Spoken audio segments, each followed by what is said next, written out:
बिस्मिल्लाहिर्रहमानिर्रहीम। ला इलाहा इल्लल्लाहु मुहम्मदुर रसूलुल्लाह सल्लल्लाहु अलैहि व आलिहि वसल्लम। अल्लाह के सिवा कोई इबादत के लायक नहीं और हज़रत मोहम्मद सल्लल्लाहु अलैहि व आलिहि वसल्लम अल्लाह के रसूल हैं। जी स्टूडेंट्स, आज हम class ninth chapter number 4 algebraic expressions and algebraic formulas ये डिस्कस करने जा रहे हैं। सबसे पहले हम डेफिनेशंस की तरफ आते हैं। जो मोस्ट इम्पोर्टेंट डेफिनेशन है वो है अलजेब्राइक एक्सप्रेशन। अलजेब्राइक एक्सप्रेशन क्या होता है? अगर हम वेरिएबल्स को और कॉन्स्टेंट्स को आपस में कनेक्ट कर दें by the use of basic operations like plus, minus, multiply, divide, ये बेसिक ऑपरेशंस हैं। अगर हम वेरिएबल्स को और कॉन्स्टेंट्स को इन ऑपरेशंस की मदद से कनेक्ट कर दें तो जो हमारे पास एक नई टर्मिनोलॉजी बनती है उसे हम कहते हैं अलजेब्राइक एक्सप्रेशन। अब सोचने वाली बात है कि कांस्टेंट क्या होता है। What is constant? कांस्टेंट का मतलब है वो वैल्यू, मैथ में वो वैल्यू को कांस्टेंट कहते हैं जो कभी चेंज ना हो, उसकी वैल्यू हमेशा फिक्स रहे। लाइक 2 हमेशा 2 के इक्वल ही रहेगा, कभी भी इसकी वैल्यू चेंज नहीं होगी। कभी भी 2, 3, 4 या किसी और चीज़ के बराबर नहीं होगा। सिमिलरली जो हमारे पास वेरिएबल है वो हमारे पास एक ऐसी क्वांटिटी होती है, एक ऐसी हमारे पास टर्म है जिसमें एक से ज़्यादा वैल्यूज़ को हम स्टोर करवा सकते हैं। लाइक अगर मैं आपसे कहता हूँ एक्स आपके पास एक वेरिएबल है जो कि नेचुरल नंबर में से है, ठीक है, और एक्स आपने लेना है, एक्स 1 और 5 के दरमियान है। 1 less than equal to x and x less than equal to 5। तो इसका मतलब है अब x की कौन सी वैल्यूज़ आएंगी? x आपके पास आएगा 1, 2, 3, 4 और 5। इट्स मीन x में हमने 5 वैल्यूज़ को स्टोर करवाया हुआ है। पहले वैल्यू 1 लेगा, फिर 2, फिर 3, फिर 4 एंड 5। इसका मतलब है कि वेरिएबल में वैल्यूज़ चेंज होती हैं और इसमें एक से ज़्यादा वैल्यूज़ को हम स्टोर करवा सकते हैं, इसलिए हम इसको नाम वेरिएबल देते हैं। अब हमारे पास कुछ एग्जांपल्स हैं। 1 plus x raise to power -1, ठीक है, इसको हम सिमिलरली 1 ओवर एक्स की पावर -1, अगर हम इसको नीचे भेज दें तो ये एक्स की पावर +1 हो जाएगा। 1 plus 1 over x, similarly square root 2x, ये भी एक अलजेब्रिक एक्सप्रेशन है। 1 प्लस एक्स स्क्वायर, ये भी एक अलजेब्रिक एक्सप्रेशन है। जस्ट 5 एक नंबर लिखा हुआ है, एक कांस्टेंट है, तो ये भी एक कांस्टेंट भी हमारे पास एक अलजेब्रिक एक्सप्रेशन होगा। ओके क्लास, अब हम सेकंड मोस्ट इंपॉर्टेंट डेफिनेशन की तरफ आते हैं जो कि है polynomial. A polynomial is an algebraic expression in which the power of a variable, आप पावर भी कह सकते हैं और दूसरा वर्ड इसके लिए एक्सपोनेंट भी होता है, ठीक है। Power of a variable is only a whole number, मतलब कि आपके पास ऐसा एक्सप्रेशन, ऐसा अलजेब्राइक एक्सप्रेशन जिसमें हर वेरिएबल की जो पावर हो वो एक होल नंबर में से आ रही हो, ठीक है। लाइक आपके पास 0 अलाउ है, 1 अलाउ है, 2 अलाउ है, 3, 4, 5, 6 एंड सो ऑन, ये होल नंबर्स हैं। अब इसी एग्जांपल्स देखते हैं ताकि ज़्यादा क्लैरिफाई कर सकें। 1 plus x square, x square यहाँ पावर 2 है, यहाँ पर कुछ नहीं है तो पावर क्या होगी 1। 2 भी होल नंबर है, 1 पावर आ रही है वो भी होल नंबर है। अब यही कांस्टेंट है, कांस्टेंट का कभी इशू नहीं होगा, वो हमें कांस्टेंट भी एक पोलिनोमियल ही होती है। अब इसको प्रूव करने के लिए कांस्टेंट पोलिनोमियल है कि नहीं मैं लिखता हूँ, जस्ट लाइक 2 लिख देता हूँ। 2 एक पोलिनोमियल है, कैसे? एक्स की पावर 0 लिख सकते हैं, एक्स की पावर किसी भी अगर वेरिएबल की पावर 0 कर देते हैं तो हमेशा आंसर इसका आता है 1, इसलिए हम इसको नहीं लिखते। तो हमें बात पता लगी, यहाँ पर भी वेरिएबल है लेकिन उसकी पावर क्या है 0, और हमने कहा था 0 अगर होल नंबर है तो ये एक पोलिनोमियल होगी। सिमिलरली अगर जस्ट स्क्वायर रूट 2 लिखा हुआ है तो वो भी एक पोलिनोमियल है। एक्स क्यूब लिखा हुआ है, 3 एक होल नंबर है तो ये भी एक पोलिनोमियल है। एक्स स्क्वायर लिखा हुआ है, 2 एक होल नंबर है तो ये भी एक पोलिनोमियल है, एटसेट्रा। बहुत सी इसकी मिसालें आपको मिल सकती हैं। क्लास मैथमेटिकली पोलिनोमियल को हम इस तरीके से एक्सप्रेस करते हैं, a polynomial in the variable x is an algebraic expression. A polynomial in the variable x is an algebraic expression. आपको पता लगा कि हर पोलिनोमियल एक अलजेब्राइक एक्सप्रेशन होता है। इसको हम लिखते क्या है, इसकी फॉर्म क्या है कि पी एक्स का मतलब है पोलिनोमियल, और एक्स का मतलब है इसमें वेरिएबल कौन सा यूज़ हो रहा है, एक्स वेरिएबल यूज़ हो रहा है। पी एक्स का मतलब है polynomial with the variable x. अब इसको हम लिखेंगे कैसे मैथमेटिकली, ए एन एक्स की power n plus a n minus one x की power n minus one and so on a one x plus a nought. अब provided that a n is not equal to zero.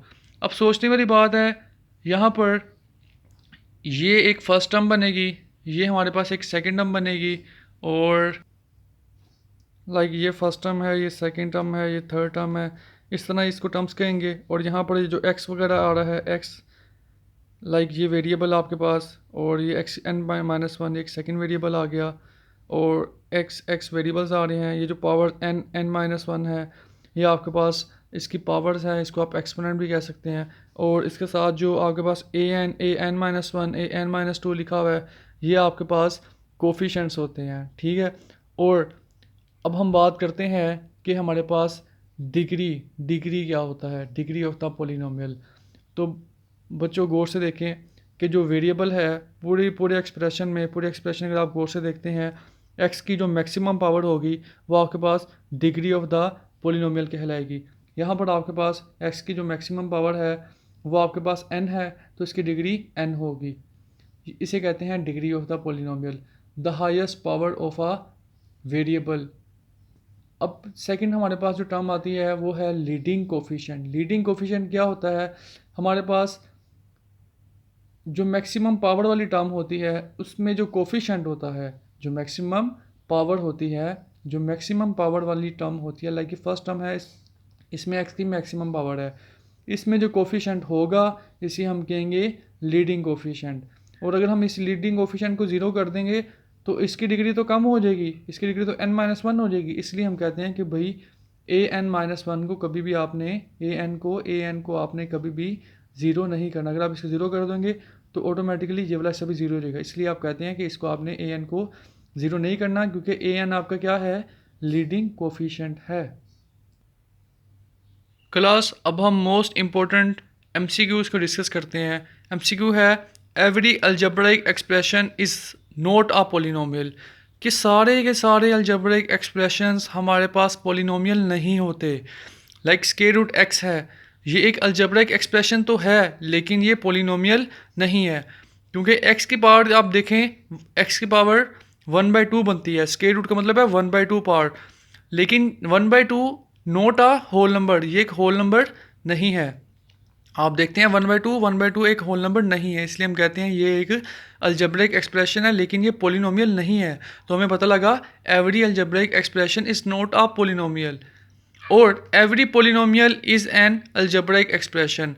एक बात आपने हमेशा याद रखनी है कि पोलिनोमियल्स में कभी भी पावर फ्रैक्शन या नेगेटिव नहीं होती। पोलिनोमियल्स में कभी भी पावर फ्रैक्शन या नेगेटिव नहीं होगी, ये बात आपने हमेशा याद रखनी है। अब आपका जो फर्स्ट क्वेश्चन है 4.1 का, इसको हम स्टार्ट करते हैं। 4.1 क्वेश्चन नंबर 1 है, कहता है आइडेंटिफाई करें आप whether the following algebraic expressions are polynomials. कहने का मतलब ये है कि ये सारे के सारे अलजेब्रिक एक्सप्रेशंस तो हैं, क्या ये पोलिनोमियल्स भी हैं। तो चेक करने का क्राइटेरिया क्या है, हमने सबसे पहले देखना है कि 3x² लिखा हुआ है प्लस 1/x माइनस 5 लिखा हुआ है। अब देखें ये जो टर्म है इसमें 1/x आ रहा है, because of this term it include negative power of a variable, like 1/x। यहाँ पर नीचे x की पावर +1 है, ऊपर जाकर क्या हो जाएगी x की पावर -1। अब -1 क्या हो गया, पावर नेगेटिव में आ गई। जब भी पावर नेगेटिव में होगी तो ये पोलिनोमियल नहीं है, क्योंकि -1 आपके पास एक होल नंबर नहीं है। लाइक सेकंड क्वेश्चन है 3x³ minus 4x² minus x square root x plus 3। अब इसमें जो स्क्वायर रूट x है ये प्रॉब्लम करेगा। प्रॉब्लम क्यों कर रहा है? Because square root x equal to x raise to power 1/2।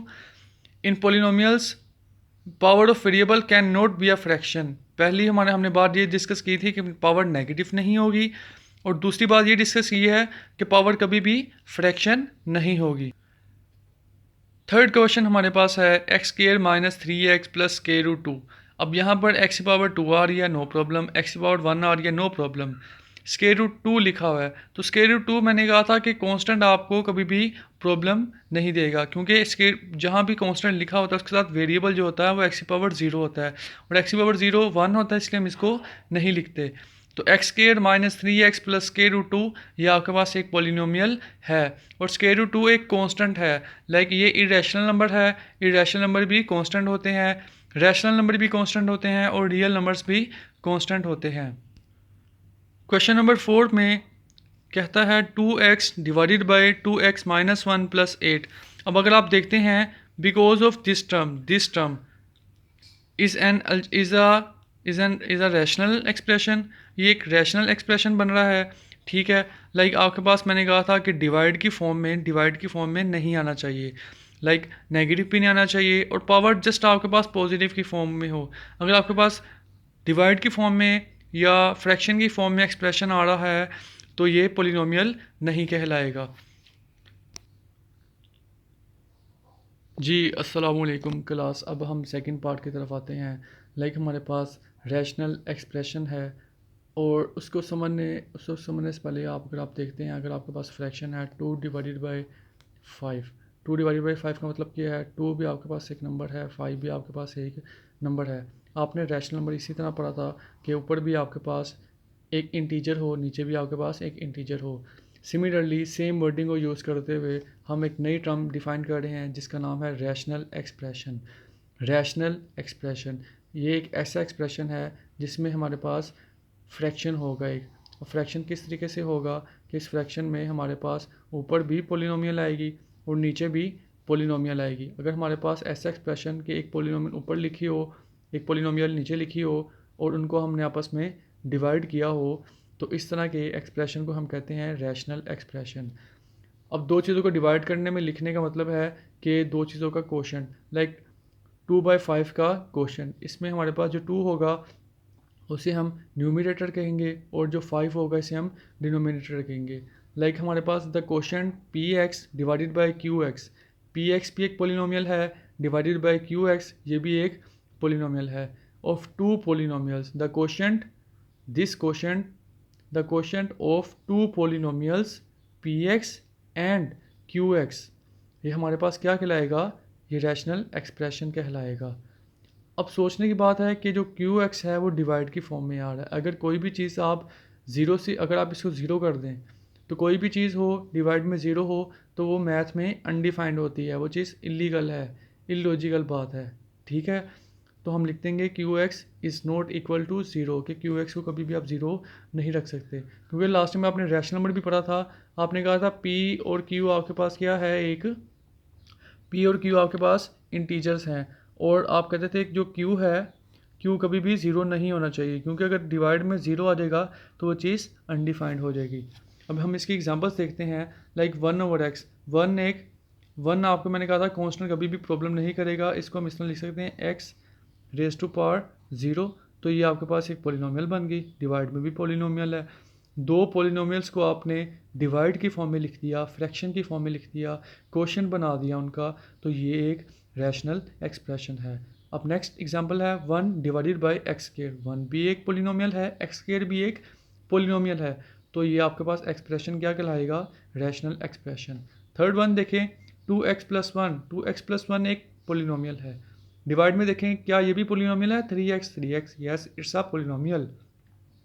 तो इनका अगर हम क्वोशिएंट ले लें तो वो भी हमारे पास एक रैशनल एक्सप्रेशन कहलाएगा। अब हम डिस्कस करते हैं मोस्ट इम्पोर्टेंट MCQ। वो ये है कि every polynomial is a rational expression. Her polynomial एक रैशनल एक्सप्रेशन है। किस तरीके से?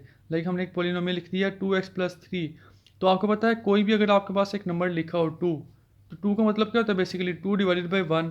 तो इसका मतलब अगर हमारे पास कोई भी पोलिनोमियल लिखी होगी, लाइक x लिखा हुआ है, तो आप x को लिख सकते हैं x डिवाइडेड बाई 1। x एक पोलिनोमियल है, 1 जो डिवाइड के फॉर्म में लिख रहे हैं आप, 1 भी एक पोलिनोमियल है, ऊपर भी पोलिनोमियल नीचे भी पोलिनोमियल। तो हमेशा आपके पास जो पोलिनोमियल होगी वो एक रैशनल एक्सप्रेशन बन जाएगा, क्योंकि डिवाइड में हमारे पास 1 होता है, 1 भी एक पोलिनोमियल ही होता है। लाइक 2x+3 है, डिवाइडेड बाई 1 लिख दें आप, 1 लिखें या ना लिखें वो अंडरस्टूड होता है। तो 2x+3 पोलिनोमियल, 1 एक पोलिनोमियल, तो दोनों पोलिनोमियल्स का कोशेंट क्या कहलाएगा? Rational expression. लेकिन but every rational expression is not a polynomial. Like यहाँ लिखा हुआ है 2x+5 डिवाइडेड बाई x³। अब ये फ्रैक्शन की फॉर्म में आ गया। फ्रैक्शन आपके पास कभी भी पूरा का पूरा एक पोलिनोमियल नहीं होगा। ऊपर पोलिनोमियल है, नीचे पोलिनोमियल है, लेकिन ये डिवाइड की फॉर्म में जो पूरा एक्सप्रेशन है, पूरा जो क्वोशंट है, ये एक पोलिनोमियल नहीं कहलाएगा, ये एक पोलिनोमियल नहीं कहलाएगा। ये एक रैशनल एक्सप्रेशन है लेकिन पोलिनोमियल नहीं है। तो हमें पता लगा कि सारी पोलिनोमियल्स रैशनल एक्सप्रेशन होती है, लेकिन सारे रैशनल एक्सप्रेशन पोलिनोमियल नहीं होते। क्लास, अब हम क्वेश्चन नंबर 2 करने जा रहे हैं, 4.1 एक्सरसाइज क्लास 9 का। इसमें देखें गिवन है अगर दो पोलिनोमियल्स को डिवाइड की फॉर्म में लिख दें तो ये रैशनल एक्सप्रेशन कहलाता है। आसान वर्डिंग में अगर आपने माइंड में कंसेप्ट रखना होगा तो ये बेहतरीन चीज़ है। अगर दो पोलिनोमियल्स को डिवाइड की फॉर्म में लिख दें तो ये रैशनल एक्सप्रेशन कहलाता है। क्वेश्चन 2 में कहता है state whether each of the following expression is a rational expression और नॉट। हमने चेक करना है कि भाई ये रैशनल एक्सप्रेशन है या नहीं। तो सबसे पहले देखें 3√x लिखा हुआ है, तो सिर्फ हम अगर न्यूमरेटर को ही देख लें तो हमें पता लगता है कि जो √x है वो एक पोलिनोमियल नहीं है, क्योंकि x की पावर 1/2 आ रही है। 1/2 it's not a whole number. Polynomial में रिक्वायरमेंट है, कंडीशन है कि पावर हमेशा एक होल नंबर होनी चाहिए। यहाँ पर पावर एक फ्रैक्शन आ गई है। सेकंड क्वेश्चन में अब हम आते हैं, लिखा हुआ है x³ - 2x² plus √3 divided by 2 + 3x - x²। अगर आप ऊपर वाला हिस्सा देखते हैं तो ये भी एक पोलिनोमियल है। 3 पावर आ रही है, 2 पावर आ रही है, कांस्टेंट आ रहा है, तो एक पोलिनोमियल है। नीचे देखें कांस्टेंट है, पावर 1 है, पावर 2 है, तो ये भी आपके पास एक पोलिनोमियल है। दो पोलिनोमियल को अगर आप डिवाइड की फॉर्म में लिख लेते हैं, उनका फ्रैक्शन बना लेते हैं, क्वोशंट ले लेते हैं, तो बेसिकली ये आपके पास एक रैशनल एक्सप्रेशन कहलाता है। क्लास, न्यूमरेटर के स्पेलिंग आपके पास हैं NUMERATOR, न्यूमरेटर। और डिनोमिनेटर के spelling I think so it's okay. Third question की तरफ आते हैं, लिखा हुआ है x² plus 6x plus 9 divided by x² -9। अब यहाँ पर देखें आप कि ऊपर वाला हिस्सा आपके पास एक पोलिनोमियल है, नीचे भी एक पोलिनोमियल है, तो डिवाइड की फॉर्म में अगर हम दो पोलिनोमियल्स को लिखते हैं तो एक रैशनल एक्सप्रेशन बन जाता है। सिमिलरली यहाँ पर क्वेश्चन नंबर 4 में देखें, यहाँ आ गया √x। जैसे ही √x आया तो ऊपर वाला हिस्सा पोलिनोमियल नहीं है और नीचे वाला हिस्सा भी पोलिनोमियल नहीं है। अगर पोलिनोमियल्स ही नहीं है तो रैशनल एक्सप्रेशन ये कभी भी फॉर्म नहीं कर सकते। ओके क्लास, हमारा ये first lecture class 9 chapter number 4 exercise 4.1 का कंप्लीट हुआ। इसमें हमने question number 1 and question number 2 को डिस्कस किया। आई होप आपको समझ आया होगा। अगर कोई भी प्रॉब्लम है तो आप कमेंट सेक्शन में मुझे लाजमी बता सकते हैं। अपना ख्याल रखिएगा। Thank you so much. अल्लाह हाफिज़।